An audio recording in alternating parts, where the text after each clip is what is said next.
আসন্ন সংসদ নির্বাচনের প্রচারে আচরণ বিধিমালা জারি করেছে নির্বাচন কমিশন। ঘোষিত বিধিমালা অনুযায়ী প্রার্থীরা প্রচারে সরকারি যান ও সুযোগ সুবিধা ব্যবহার করতে পারবেন না। নির্বাচনী প্রচারে পোস্টার, ব্যানার ও ফেস্টুন ব্যবহারে নির্ধারিত আকার ও সীমার বাইরে যাওয়া নিষিদ্ধ।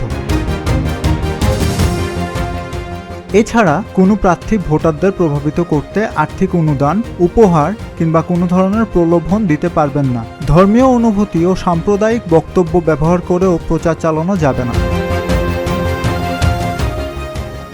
বিধিমালায় বলা হয়েছে, সভা সমাবেশে অনুমোদিত সময় ও স্থানের বাইরে কোনো কার্যক্রম চালানো যাবে না। সামাজিক যোগাযোগ মাধ্যম ও গণমাধ্যমে মিথ্যা ও বিভ্রান্তিমূলক প্রচার কঠোরভাবে নিষিদ্ধ। আচরণ বিধিমালা লঙ্ঘনের অভিযোগ প্রমাণিত হলে সংশ্লিষ্ট প্রার্থীর বিরুদ্ধে জরিমানা, প্রচার স্থগিত কিংবা প্রার্থিতা বাতিল সহ কঠোর আইনগত ব্যবস্থা নেওয়া হবে।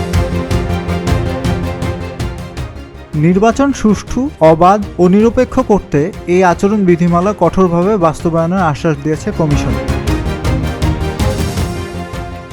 সাকিব রশিদ, প্রতিদিনের বাংলাদেশ।